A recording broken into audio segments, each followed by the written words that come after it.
oh, how long has it been since a pontificating, flame-wielding reviewer such as myself would go on to construct another one of these special creations once more.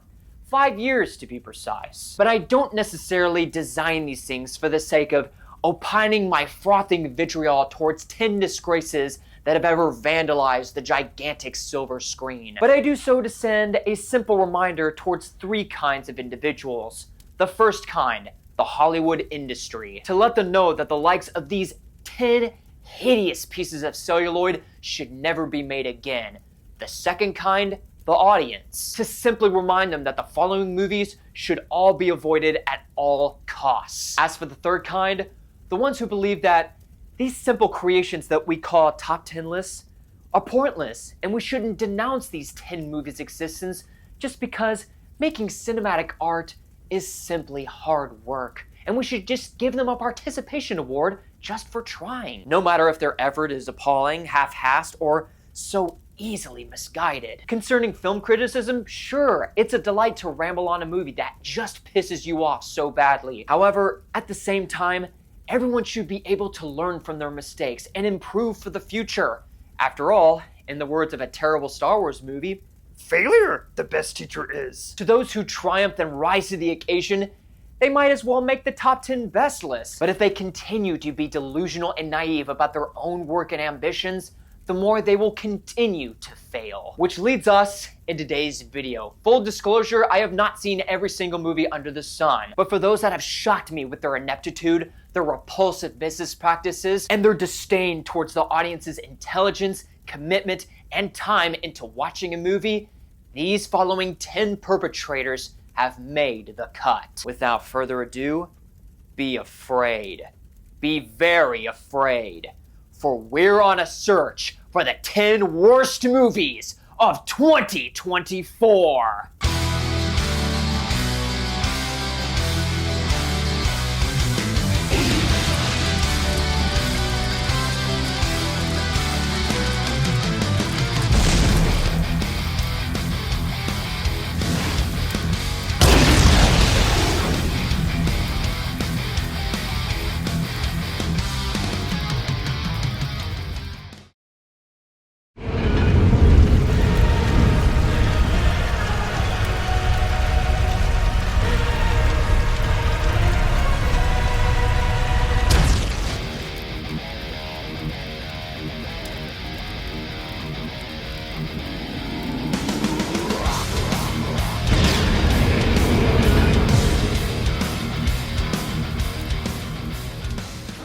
With Sony's Spider-Man villain spin-offs officially out of our lives, the month of December 2024 now serves as its resting bed. And no other movie could sledgehammer in that nail into the coffin harder than Kraven the Hunter. But I mean, it's not like this film was going to be a masterstroke of brilliance or anything. This waste of film reel and $100 million at the box office had 4 consecutive theatrical delays and redrafts to boot.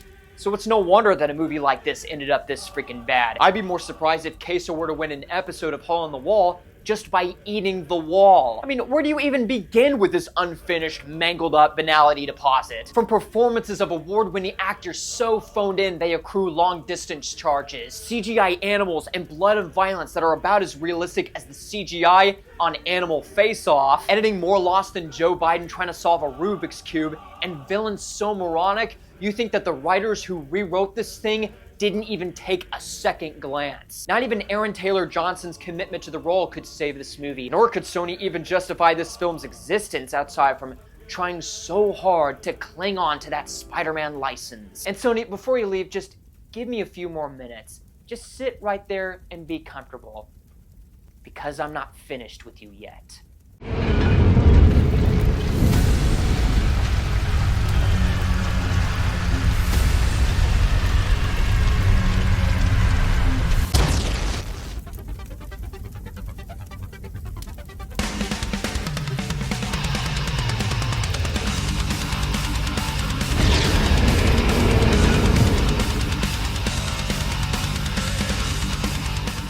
Greek philosopher Heraclitus once said, "Big results require big ambitions." And while there is some lofty ambitions into legendary filmmaker Francis Ford Coppola's self-funded Megalopolis, the results, they were pretty big, just not the way that it wanted. To be honest, Megalopolis was in trouble from the very beginning, whether it be its laughable marketing campaign of promoting fabricated negative reviews, or whether it be from Francis Ford Coppola's, shall we say, inappropriate shenanigans on set. Once the film came out, it couldn't even make up for the endless drama. The film is nothing but an artsy hodgepodge of scenes cobbled together for the sake of making what it thinks is a story. Nothing is ever explained, whether it be how the main character, Caesar Catalina, found this material in order to conceive his utopia that looks like a combination between Avatar's Pandora and Jurassic World, or the fact that he can control time, which is only used for metaphorical purposes, but fails upon execution. And the film does nothing with its concept of a modern-day dystopian Rome inside the US. There's a subplot that involves a communist Chinese satellite hurling straight towards New Rome, and after the impact, it's treated as no big deal in the end. And another in which Caesar Catalina is being accused of murdering his wife, only by the end to be completely superfluous. The visual effects and background look about as phony as a backlot shot from The Room, and seeing how the visual effects artists were fired halfway through filming tells you everything you need to know. Not to mention top-billed actors like Giancarlo Esposito and Adam Driver are struggling mightily through shoddy material. That's on top of the fact that the movie is such a pretentious, self-important piece of filmmaking that has nothing to say about class, religious beliefs, politics, political corruption, cultural shifts, or creative minds that are trying to help society make a better tomorrow while standing in the way of the higher-ups. A spectacular failure on all fronts, Megalopolis deserves to be incinerated in a brazen bull. Next.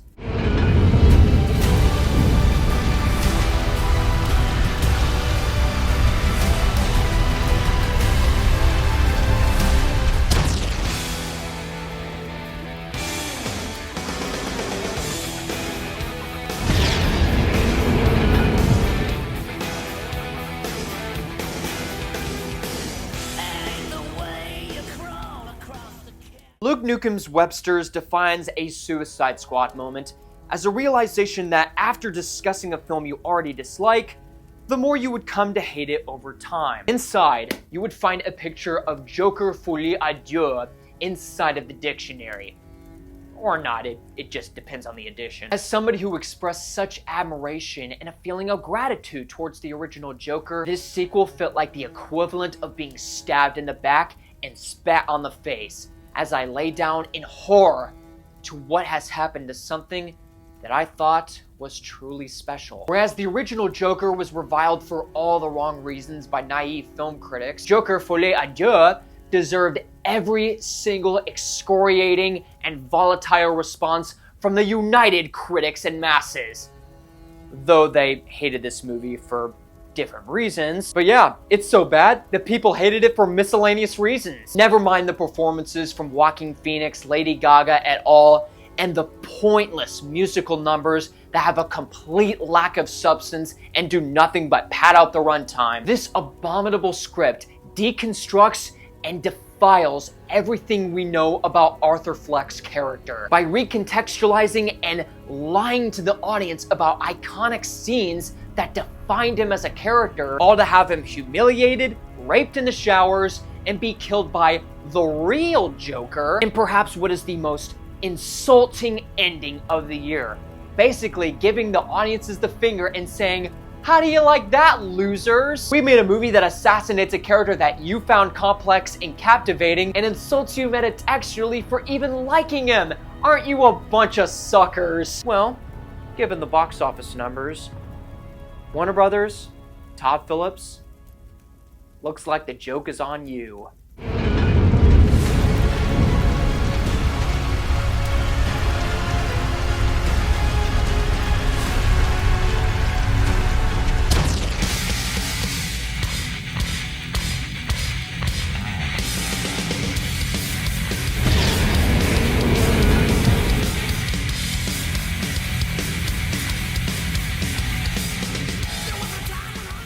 Whereas the previous three treacherous flicks have all bombed spectacularly at the box office, The very idea that the Venom movies would become successful or break even domestically still boggles the freaking mind. Every single one of them, including The Last Dance, is a dumpster fire on every discernible level. And after the news that this was the final appearance of Tom Hardy as Venom, I thanked the heavens above that there is justice in this world. I don't care if the end credits implied that this version of Venom or Eddie Brock will return for a sequel. I want it gone, banished, erased, deleted! Deleted! The Last Dance epitomizes everything I hate about the Venom movies. This turd souffle doesn't have a single joke that lands. The plotting is a train wreck, as our brain-dead characters, especially our insufferable protagonists, do incredibly stupid things for the continuity of the plot. The action scenes make no narrative sense, and the CGI, especially from Venom's symbiote, makes Large Marge from Pee-wee's Big Adventure look sexy. But hold on, Sony. Just so you wait. We got one more film to discuss. Don't worry, we're almost there.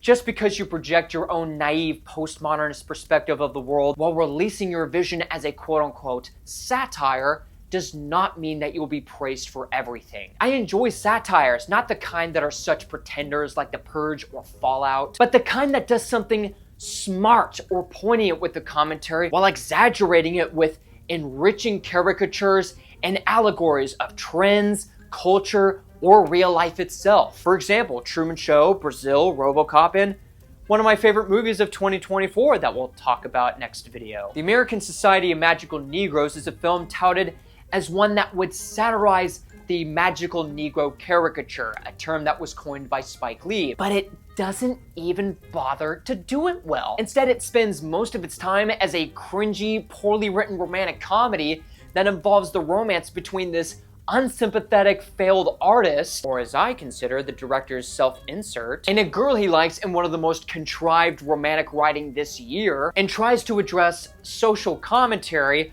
about America's view or attitude towards blacks. How blacks are viewed as victims and white people are holding them back and are the source of all of their problems. Because as the head of the Magical Society once stated, including our main character in an idiotic speech, there's nothing more terrifying than living as a black person in white-dominated America. All of which is said without a shred of irony or hyperbole. Did Joy Reid or Ta-Nehisi Coates write this garbage? In any case, this movie was pandering, unfocused, and boring to sit through. And I also noticed that this movie was supposed to be a comedy. I guess it forgot to bring the jokes. Throw this satire into the abyss. Watch something insightful instead.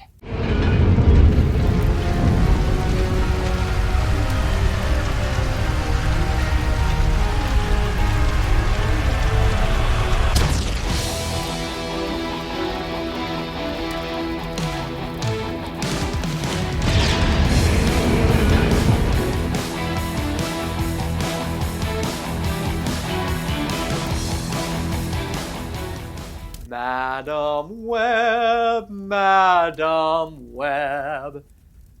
What can I say that hasn't been said about Madam Web 100 times over? The god-awful dialogue, the baffling special effects, the horrific acting, especially from Dakota Johnson, who played a role with the furthest of ever giving a damn. Not to mention that she kind of knew it was going to be bad and fired her agent afterwards. And the character of Ezekiel Sims, whose actor has the worst performance in audio dubbing for a villain that I have seen in a while. And let's not forget the broken, discordant narrative of Webster Damas trying to protect a bunch of annoying girls from this generic bad guy who had visions of being killed by said girls. The highlight of the movie for me, it wasn't even a contest. It was when, after Webster Damas learns that Ezekiel Sims' toxin can spread within seconds and can even paralyze you or kill you after he makes contact, she teaches the girls that the best way to treat it is CPR.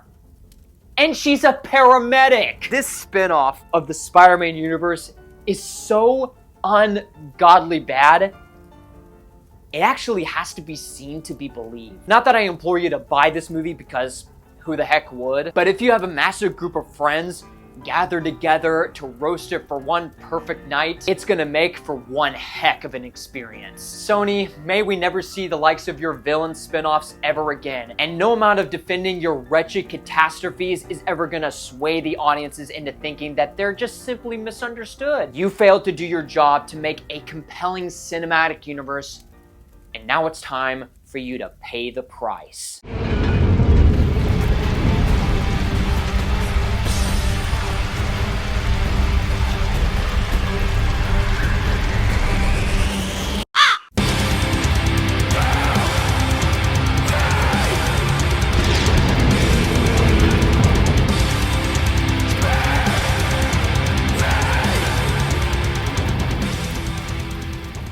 Despite some exceptions, nobody wants remakes or reboots of beloved classics. Every film enthusiast has made it abundantly clear that no excellent work from a talented visionary director or writer should ever be rebooted or remade for the sake of appealing to a wider audience or for cashing in a check and making a quick buck off of its namesake and license. One of those visionary directors was Alex Proyas, who created the cult classic adaptation of The Crow, starring the late Brandon Lee, who made his mark and cemented his legacy as Eric Draven, after he unfortunately died on set after a prop gun accident. But when Lionsgate acquired the rights and decided to produce a full-on reboot, director Rupert Sanders manifested one of the biggest laughingstocks of 2024 with this insipid, try-hard reboot. With the ultimate demolition of Eric Draven's character being portrayed as a dumb, defanged, dimensionless druggie, alliteration, with an edgelord costume design that makes Dante from DMC Devil May Cry laugh his ass off, the complete misunderstanding of the source material and the abilities of the Crow, while trying and failing to add elements to the franchise in its own well-written style, abysmal acting, crap CGI, no romantic chemistry between our two leads, and action scenes that are gory and obscene just for the sake of being gory and obscene. This was the desecration of an iconic film that laid the groundwork for dark, gritty, and realistic comic book adaptations. This was so bad, Alex Proyas, the director of the original Crow, said that this was a disgrace to Brandon Lee's legacy. But it seems that this movie has a couple of few fans. But don't worry, their time of conversion will come soon. Just remember, it can't rain all the time.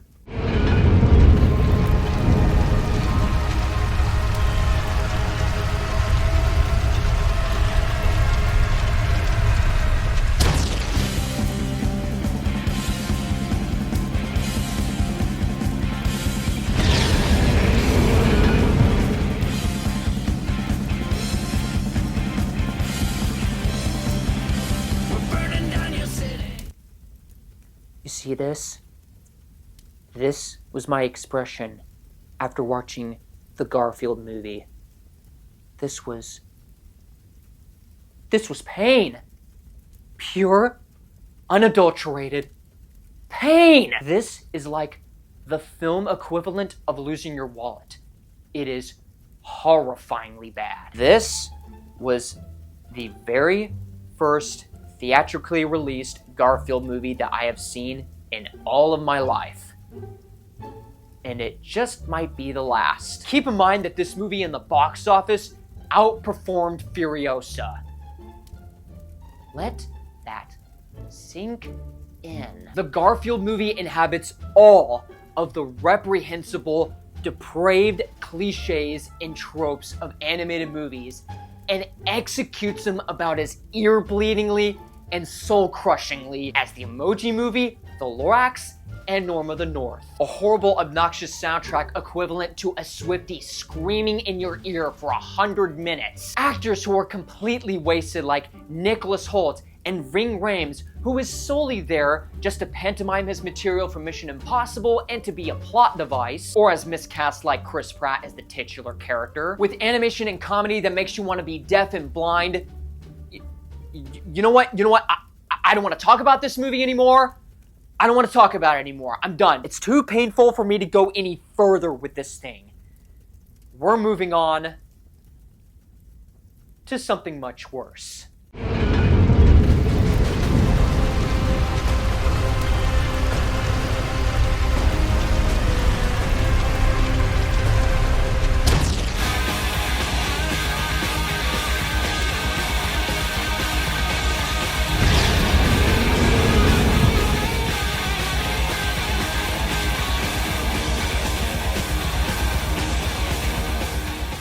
Just when I thought that nothing could be more annoying than Garfield the movie, lo and behold, came Borderlands. As a fan of this franchise before it pooped to the bed with Borderlands 3 and peaked with Borderlands 2, hearing the news that a live-action Borderlands movie would become a reality made me think of all the cool and wondrous ideas that could make this movie the adaptation that it was meant to be. And then Eli Roth was picked to be the director and spawned this turd souffle, with the cherry on top being that the inspiration for his story was his French bulldog pooping. This project was shelved and rewritten to hell and back, and what we are left with is one of the worst gaming adaptations that I have ever seen in my life since the Halo show, and one of the worst video game movies that I have seen this decade since Mortal Kombat 2021 and Uncharted. The issues stem beyond the miscast actors and their vile characterization, along with annoying voice acting from Jack Black as Claptrap that made me almost endear despicable protagonists like Maximus from Fallout, horrific editing, tensionless action set pieces, fraudulent production design and special effects,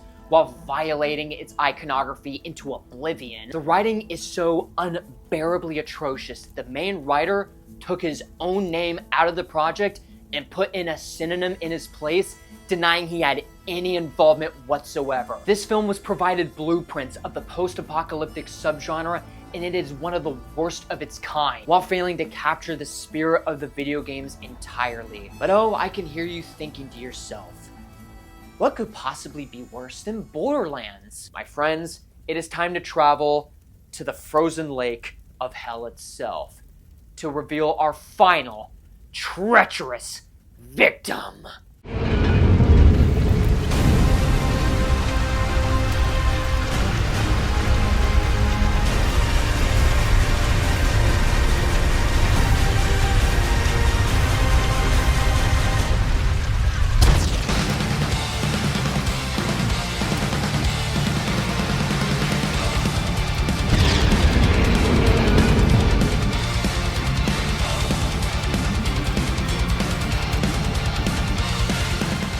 Did you honestly think that this movie wasn't going to be number one?